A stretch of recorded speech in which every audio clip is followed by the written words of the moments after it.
Hey everyone, I'm Joe and today it's time for me to do my February reading wrap-up.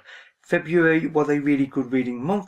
I read 15 books in total across 5 genres, so there's an interesting mix of books and interesting mix of quality of books as well, because some of them I thought were frankly fantastic and one of them will probably make my favourite books of 2018. Some of them were frankly terrible and I didn't understand them in the slightest. And without further delay, I'll get started talking about the books. The first book that I read was Dr. Bloodmoney by Philip K. Dick. Now, as you may or may not know, I am quite a fan of Philip K. Dick, although his books are very much hit or miss with me. Some of them I think are really, really good. Some of them are frankly a bit strange and I don't really understand them. This is one of the ones that is a bit strange and I don't understand. Because this is a science fiction dystopian set in a world 7 years after the bombs of a nuclear apocalypse has happened. Society has collapsed, obviously. It is trying to survive in the remains of cities and things all over the place, but it's obviously struggling, as you would obviously expect. And there are interesting events happening. Some characters want to improve the situation of the world. Some want to basically end the situation. Think that the earth should stop suffering, so all life should end. And events gone from there. I'm not going to say too much more. I liked the pacing of the book and I liked the characters for the most part. However, I didn't quite understand what the message and what the meaning behind the book was, which with Philip K. Dick there is normally something significant happening behind the words, and with this book I didn't feel like it was just strange. And I'm not saying it's a bad book, I just didn't understand it this time. In the future I will reread it, maybe in 4 or 5 years time, and I may well understand it more then, although I may well be just as confused as I am now. So it's okay, and I would recommend it if you like Philip K. Dick. I wouldn't really recommend it though if you don't know Philip K. Dick though, because this would be a weird one to start with, frankly. The next 2 things that I read were ebooks on my Kindle, and those were Idle Ingredients and Greedy Pigs, both by Matt Wallace. These are books 4 and 5 in the Cindy Joy series, which will be 7 novellas long. The 7th novella isn't actually out until April this year, 2018, so I will be reading the 6th probably in March, and then the 7th when it's out, pretty much almost as instant it's out. And indeed I will be doing a video talking about the series as a whole, so I'm not going to be saying too much now because probably there's no point. I will say that the book, the novellas, are based around a catering company whose main contract is a US Department for Demon Diplomacy. So they have to cook really weird food for demon banquets and such and diplomatic functions, which sounds mad, and it is, but they're fast paced and they're really, really fun. The characters are strange, but they really work in this situation. And just think about these novellas, just really work. Because the novellas are fairly short, if they were longer, the mad pacing and the mad characters could get annoying, but because they're short, it works perfectly. These have been very well thought out and very well written, and I'll say more in a later video. The next book that I read was Odd John by Olaf Stapledon. Now, this is a book that is kind of interesting to describe because it is based around the character of, unsurprisingly, Odd John. He is a young man at the start of the book who has got some very strange powers. Basically, he's a mutant. His parents are perfectly normal, but he's very strange, and he's like super intelligent and certain other things about him. And he doesn't fit into the world, obviously, because there are no other people like him, or so he thinks. And events happen basically because of his strangeness overall. And it's an interesting plot. The pacing was okay, but there were moments, especially related to Odd John himself, where he would start talking in the middle of a normal conversation and he would give basically a speech. And it'd be a very droning and sort of out of place speech because it didn't sound like a normal conversation. I mean, sometimes in conversation you will have a bit of a mild sort of speech in the middle of a conversation, but not in this way. This didn't feel quite right. Indeed, a lot of the conversation in this book didn't quite work for way of thinking, which was a bit of a shame. Otherwise, I enjoyed it. Just the speech was a bit odd. I can't quite explain why, it just was. The next book that I read was Nothing But Blue Skies by Tom Holt. Now this is a humour book, and this uses British humour, although you don't need to be British to understand it. Although knowing a certain British stereotypes does greatly help, because this is basically taking the piss about the idea of the British summer being full of nothing but rain. And in this, the idea of British rain is caused by dragons, rain dragons, who can turn into goldfish. They can also turn into humans briefly.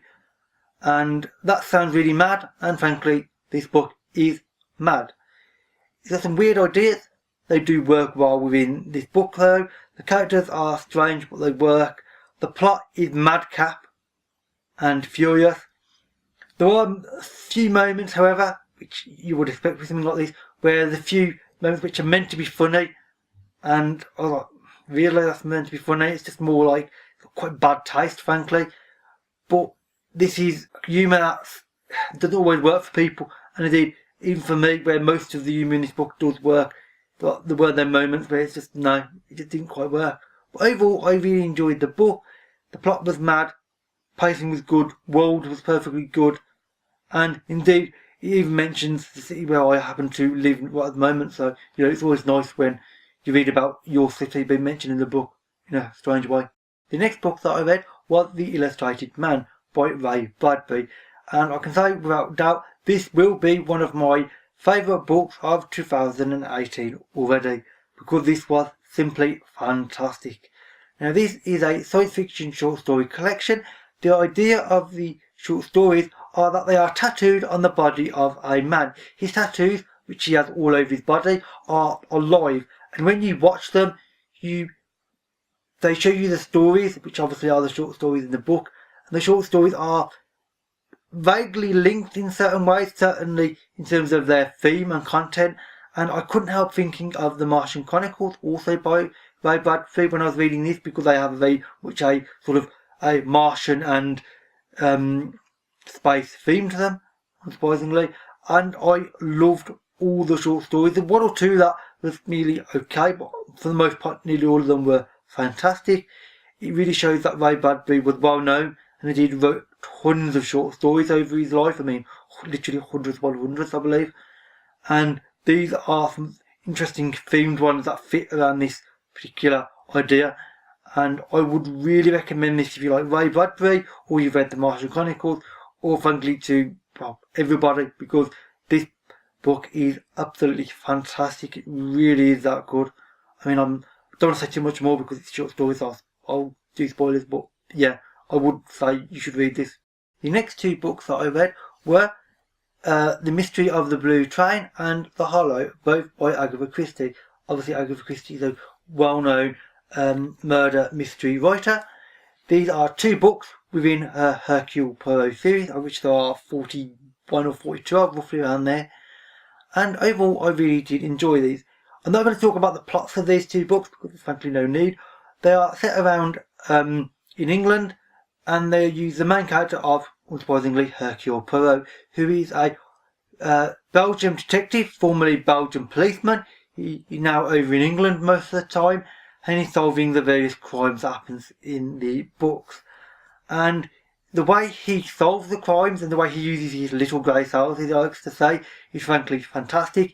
He's a interesting character because he's quite arrogant in some ways. He's very almost overly confident, but he's amusing to read about, and his confidence, or almost overconfidence in parts, is justified though, because he's extremely good at what he's doing, which is just sitting there and examining what's going on and working out the psychology of why these events should happen, and therefore figuring out who could fit that psychology. Sometimes he gets it wrong initially, but generally he always solves the crime, and they're just really interesting, well paced, and the twists are something that I personally don't see coming, although I'm not very good at seeing twists in murder mysteries, it appears. Next up, I read Island by Aldous Huxley. Now, the only other Aldous Huxley book that I read was Brave New World, which was about 4 or 5 years ago, which I really enjoyed. I was expecting this to be, well, not the same as it, but at least on the same level as it, and I suspect that it may well be. However, it wasn't for me because I didn't understand the plot in the slightest. I didn't know what was going on for almost the whole time. And indeed, I can't really explain anything to do with the plot of the book because most of the time I was just puzzled and trying to figure out who everybody was and what was going on because I just didn't understand it. And indeed, I will read you the back of the book because I can't explain it myself, and that is, for over 100 years, the Pacific island of Pala has been the scene of a unique experiment in civilization. Its inhabitants live in a society where Western science has been brought together with Eastern philosophy to create a paradise on Earth. When cynical journalist Will Barnaby arrives to research potential oil reserves on Pala, he quickly falls in love with the way of life on the island. Soon the need to complete his mission becomes an intolerable burden and he must make a difficult choice. That sounded interesting, and it probably is, but again, I didn't understand what Huxley was trying to get at with this book. I didn't understand where he was trying to go, what greater point he was trying to make. I was just lost the whole time, and frankly, I was quite glad that this is not a particularly big book, because if it was any bigger, I would not have finished it. I would actually have DNF'd it, because it just didn't make any sense for me personally, which was a shame, but you know, those things happen. Some people will probably really like this book, just not me this time. Next up, I read 3 books which comprise a trilogy on my Kindle, so the picture up on screen, and those are We Are Legion, For We Are Many, All These Worlds, all by Dennis E. Taylor. Now this is a science fiction trilogy. It is independently published. I am not going to say too much about it now because I'm going to do a separate review of this trilogy in the next few weeks, whenever I actually manage to get around to it. It won't be long. Suffice to say that this is an interesting science fiction trilogy. It is quite simply based around a guy who at the start of the book is killed within the first few pages, which sounds a bit strange. But then, because he is extremely rich, because of his technology company, he paid for basically a cryonic sort of suspension chamber, basically. So he'll be essentially frozen until technology is advanced enough where he can be brought back with whatever, you know, in whatever way is appropriate for that moment. And indeed, that is what happens. He gets brought back, but not in the way he thinks, because he's not brought back as a human. He's brought back essentially as a computer program, basically, and he's then made use of because he's considered sort of partial property, and things happen on Earth, and this expands way more and way further than Earth. I can't say more than that because I will give away things about the first book, and indeed I'll be doing a separate video on it, but it's fun, fast paced, interesting characters, very strange characters in some ways, especially because of the main character who's called Bob. He's interesting, and there are a few other characters which are brought into it which are strange, but they work, and I really did enjoy this trilogy as a whole. I really did, and I'll do a separate review anyway. Next up is another ebook on my Kindle, and that is So You Want to Be a Wizard by Diane Duane. Now this is a fantasy series which I read because of Rachel, known as Culinary Booktube, whose channel I will link. She loves these books, and I've known this for a long time, and I really trust her opinion on what I think. So when there was an offer on these books 3 or 4 weeks ago, I bought the first 9 books, so only 10 in total out at the moment, so I own virtually everyone out, which is handy for a super low price. And this first book is the start of a series which also happens to be called So You Want to Be a Wizard. And this is a series which I think I've heard people say that is sort of a Harry Potter type idea, where you have a few young characters and they are learning magic, but this is nothing like Harry Potter, I don't think. And indeed, unlike Harry Potter, I actually liked this book. I'm not a fan of Harry Potter, actually. I don't think it's all that impressive. This I thought was much more impressive. The characters, who are a young boy and a girl at the start of the book, were interesting, they're well developed, that their reasons for doing various actions in the book were actually reasonable, and logical. They weren't just doing stuff for the sake of it. The sort of dark characters, or the bad guys in the book as such, were also interesting. And the fact that it's set in an interesting setting, which is around New York, I thought was quite interesting, because the books about magic set around big cities like New York is something that I've personally never experienced. Normally magic is, you might be linked to a big city, but it's normally out of the way of them.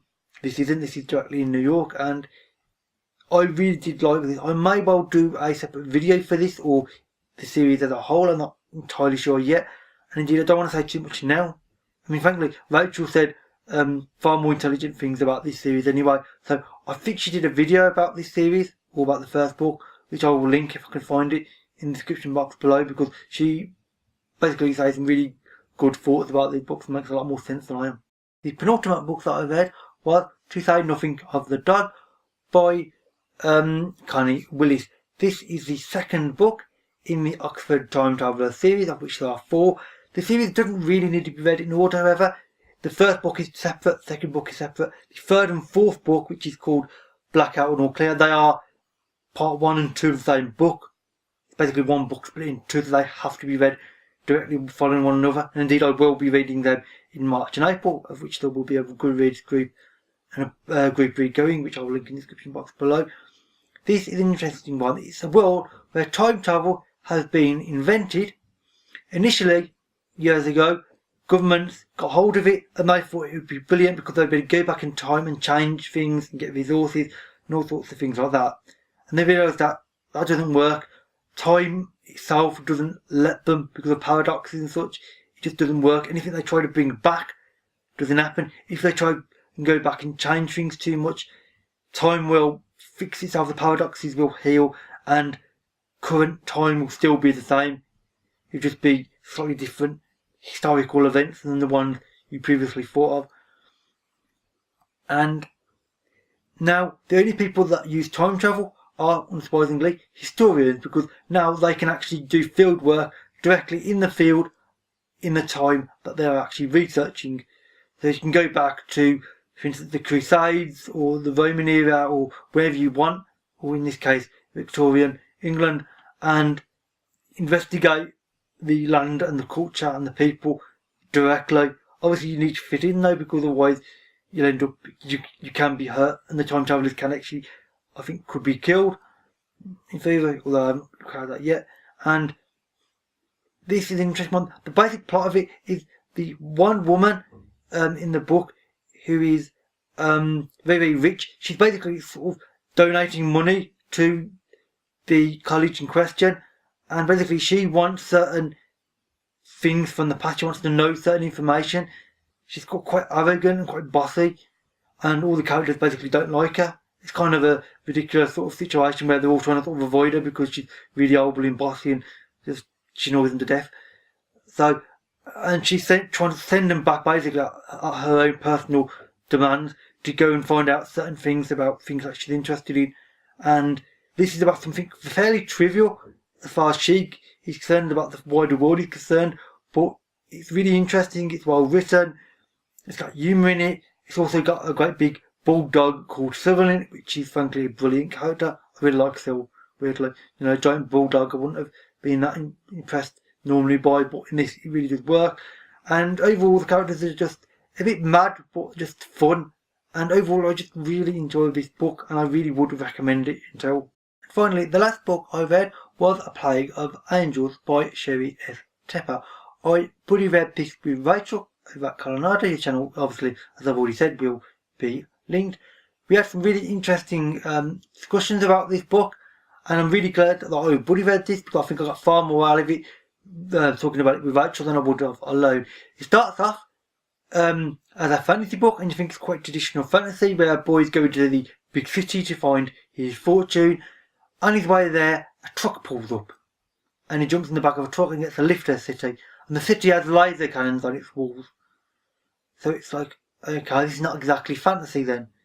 So it turns into science fiction.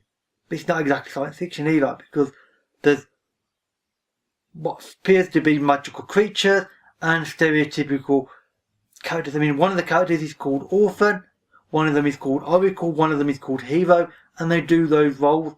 It seems strange, but there are reasons for them being that way.